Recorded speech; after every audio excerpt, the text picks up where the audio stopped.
तो बच्चों एक बार मैं आपको ब्रीफ में बता देती हूँ कि हम लोग इस चैप्टर में क्या क्या पढ़ने वाले हैं और कौन कौन से टॉपिक्स डिस्कस करेंगे. Okay, so in our chapter from trade to territory we are going to talk about the East India Company, that how it comes to the East and how it settles here, और कैसे वो लोग trade करना शुरू करते हैं, कैसे वो लोग इंडिया में आते हैं and they start trading here, but after doing this trading वो सडनली अपना एडमिनिस्ट्रेशन सेटअप करते हैं.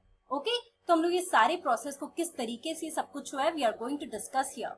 Also we will talk about the Battle of Plassey. That was one of the most important battle in our history, in our modern Indian history. Why? Because इसी battle के बाद हमारे जो British हैं they set up their administration in our country, और उसके बाद वो ट्रेड के आगे एडमिनिस्ट्रेशन को भी हैंडल करना शुरू कर देते हैं. Okay, so we are going to talk about this in our Battle of Plassey.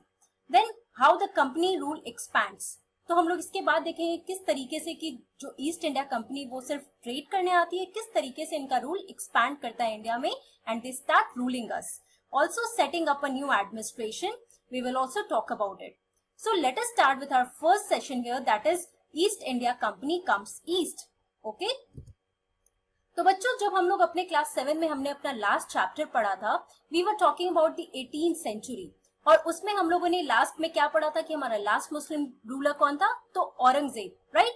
तो मुगल, जब हम लोग मुगल डायनेस्टी के बारे में बात कर रहे थे, तो मुगल एम्पायर के बारे में बात कर रहे थे, we talked about Aurangzeb, that Aurangzeb was the last of the powerful Mughal rulers, right. उसके बाद जो है मुगल रूलिंग में डिसइंटीग्रेशन होने लगा था, बहुत सारे सक्सेसेस आ गए थे और कोई बहुत बड़ा और बहुत ही अच्छा रूलर नहीं बन पा रहा था, right. Now what happened after his death in 1707, many Mughal governors or subedars and the big zamindars began asserting their authority and establishing their regional kingdoms.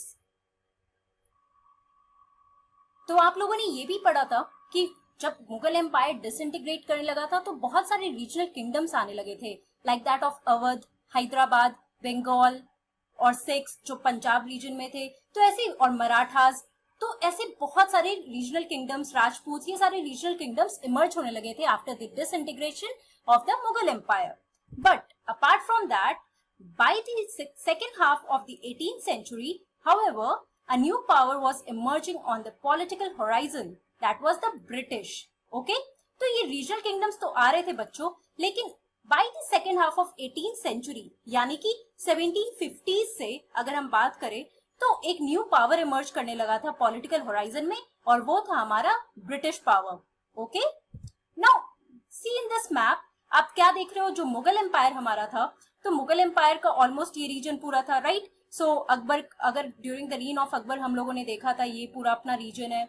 और उसके बाद एक्सपेंशन ऑफ अंडर शाहजहां और औरंगजेब, अगर आप देखो तो वो लोग साउथ में आने लगे थे, है ना.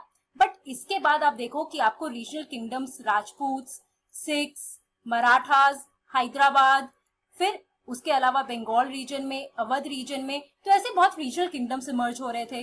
लेकिन क्या होने लगा कि आफ्टर सम टाइम अगर आप देखोगे तो जब ब्रिटिश, जो हमारा मुगल एम्पायर था, वो डिसइंटीग्रेट करने लगा था, वो काफी जो लेस पावरफुल होने लगा था. So it was the time that the British they came here for the purpose of trading, लेकिन धीरे धीरे वो हमारे एडमिनिस्ट्रेशन में भी पार्ट लेने लगे. So you can see the region here with the pink shaded region here. You can see these are the region that first was under the British East India Company control. Okay, अब हम इसके बारे में पढ़ते हैं, who were these East India Company and how did they come here, what was their purpose, ये सारी चीजें हम एक एक करके पढ़ते हैं. तो East India Company comes east. In 1600, the East India Company acquired a charter from the ruler of England, Queen Elizabeth I, granting it the sole right to trade with the East. तो बच्चों क्या हुआ, it was in 1600 कि वहां की जो company थी, Britain की जो कंपनी थी ईस्ट इंडिया कंपनी, उनको एक चार्टर मिला. किससे मिला? क्वीन एलिजाबेथ I से, जो वहां की क्वीन हुआ करती थी, राइट. तो ये रॉयल चार्टर क्या था, इसमें इन लोगों को एक मोनोपोली मिला, किस चीज का? Sole right to trade with the East. मतलब कि वो लोग पूरे ईस्ट रीजन में आके, ब्रिटेन से जो ईस्टर्न पार्ट में जो भी कंट्रीज है उनके, उधर आकर वो अपना ट्रेड कर सकते हैं. और ये सोल राइट ही बहुत इंपॉर्टेंट चीज है, क्योंकि बाकी जितनी भी कंपनीज है उनको ये राइट नहीं मिली थी, ये सिर्फ ईस्ट इंडिया कंपनी को ये राइट मिली थी. Okay, now you can see here that on 31st December 1600 that was the last day of the 16th century, right? ये 16th सेंचुरी का लास्ट डे, उसके बाद हमारा 17th सेंचुरी शुरू हो जाएगा, है ना? So the queen granted a royal charter, और this is the name under the name. Okay, now what was this charter here? The charter awarded the newly formed company for a period of 15 years a monopoly of trade with all the countries to the east of Cape of Good Hope. ये map में देखेंगे कि कैसे कौन से east में इनके कौन से कंट्रीज है, केप ऑफ गुड होप कहाँ पे है. तो बस आप ये समझो कि चार्टर क्या था. 1600 में इनको एक रॉयल चार्टर मिला जिसमें कहा गया कि आपके पास एक सोल राइट है कि आप सारे ईस्टर्न पार्ट में जितने भी कंट्रीज है वहां जाके आप ट्रेड कर सकते हो. ओके, अब आप देखो, now this is your British island here. तो अगर आप ईस्ट पार्ट की बात करोगे तो ऑब्वियसली ये सारा रीजन हमारा ईस्टर्न पार्ट में आएगा ब्रिटेन के, है ना? तो आप देखो यहाँ पर केप ऑफ गुड होप है, that is located in Africa, African continent, और यहाँ पे हमारा इंडिया है. तो बेसिकली ये सारे ट्रेड रूट्स थे जिसको ब्रिटिश ने फॉलो करते हुए वो धीरे धीरे अफ्रीका के साइड आए, और उसके बाद देखो यहाँ से केप ऑफ गुड होप से वो सबसे पहले किधर आए?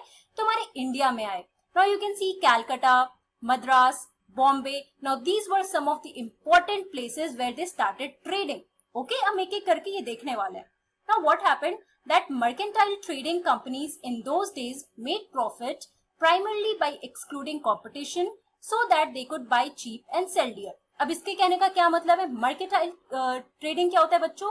तो इसका मतलब होता है कि ये जो ईस्ट इंडिया कंपनी थी ये इंडिया में आके ट्रेड करना शुरू की, और यहाँ ट्रेड करते हुए इन्होंने क्या किया? अपने प्रॉफिट के लिए, सिंस इसका कोई कंपटीशन तो था नहीं इन लोगों का, क्योंकि इन्हीं लोगों को बस सोल राइट मिला था ट्रेड करने का. सो यहाँ पे आकर ये लोग बहुत सस्ते में चीज खरीदते थे, और वापस जब ये अपनी तरफ जाते थे वहां पे ये काफी महंगे प्राइस पे बेचते थे. तो ऑब्वियसली इनको काफी प्रॉफिट मिल रहा था. तो ये होल सिनेरियो था द मर्केंटाइल ट्रेडिंग का. मतलब ये सारे कंपनीज यहाँ पर आकर ट्रेड कर रहे हैं, प्रॉफिट कर रहे हैं, और उसके बाद वहां जाकर बहुत महंगे प्राइस पे चीजों को बेच रहे हैं जो भी ये इंडिया से खरीद रहे थे. Okay, the royal charter however could not prevent other European powers from entering the eastern market. But ये जो रॉयल चार्टर था इसका ये मतलब नहीं था कि बाकी जो इधर के यूरोपियन कंट्रीज हैं, ये जो यूरोपियन ट्रेडिंग कंपनीज है, ये लोग इधर आकर ट्रेड नहीं कर सकते. अब हम वो समझते हैं. So, apart from the Britain, who were the other people who were coming here and trading with Indian? So, Portuguese had already established their presence in the western coast of India and had their base in Goa. तो बच्चों इनके पहले जब British यहाँ पर आए थे, उनके पहले ही जो पोर्टुगीज थे, पोर्टुगल जो यूरोपियन पावर था, वो लोग यहाँ के ऑलरेडी सेटल कर चुके थे. कहाँ? तो गोवा में. उन्होंने अपना बेस बना ही लिया था गोवा में. और by the early 17th century the Dutch and the French traders arrived on the scene.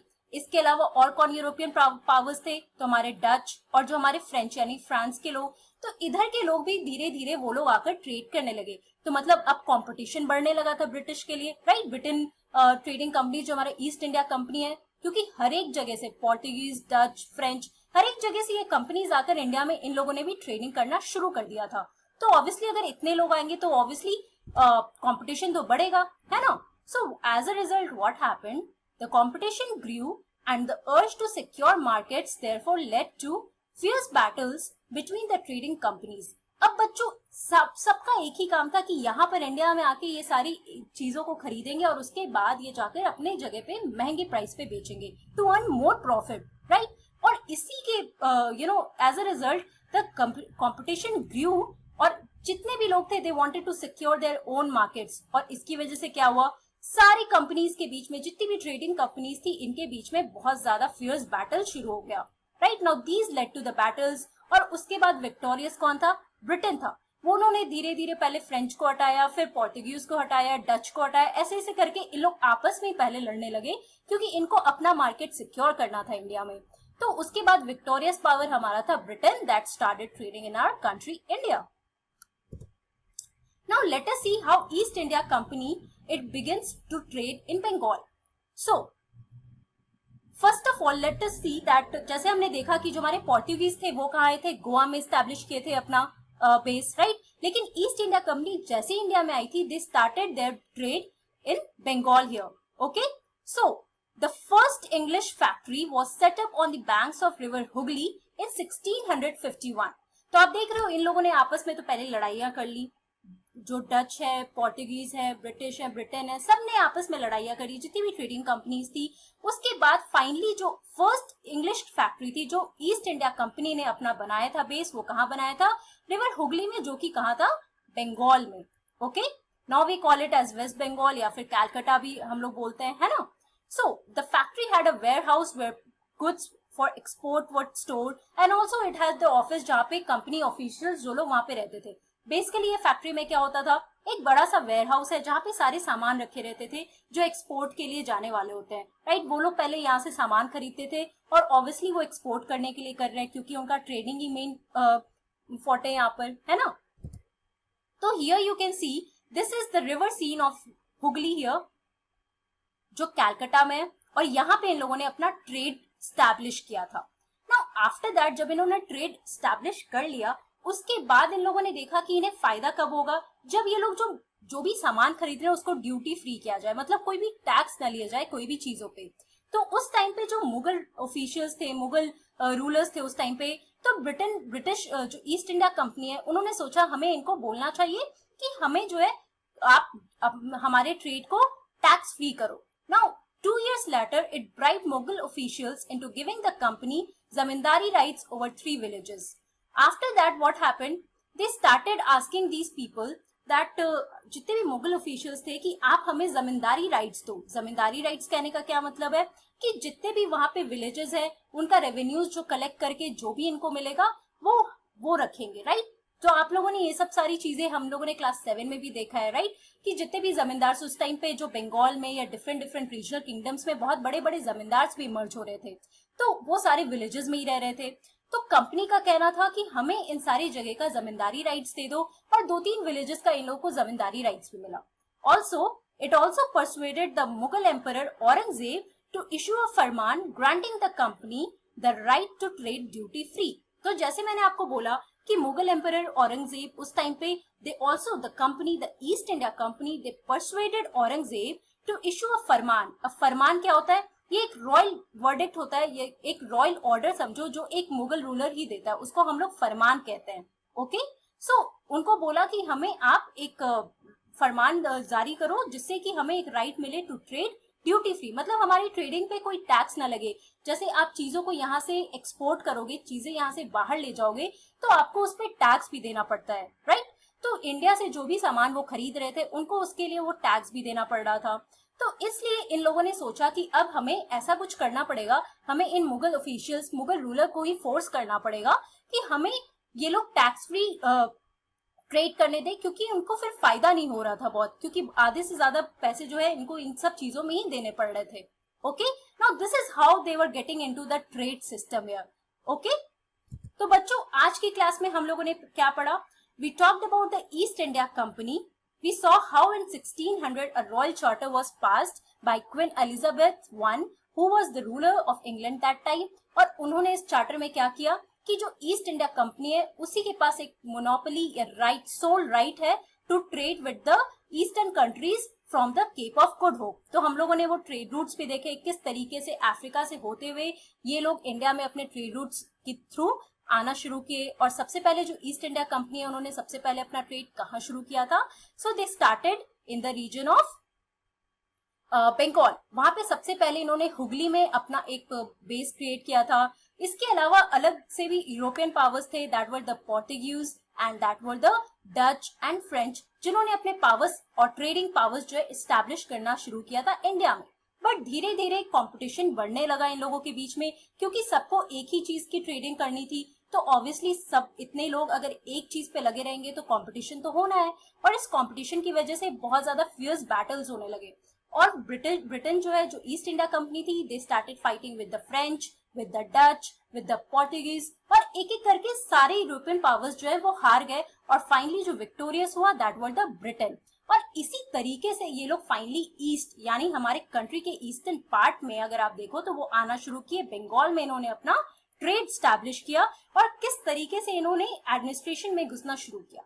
अब नेक्स्ट क्लास में हम लोग देखेंगे कैसे ये लोग नवाब्स बनते हैं। Okay, thank you.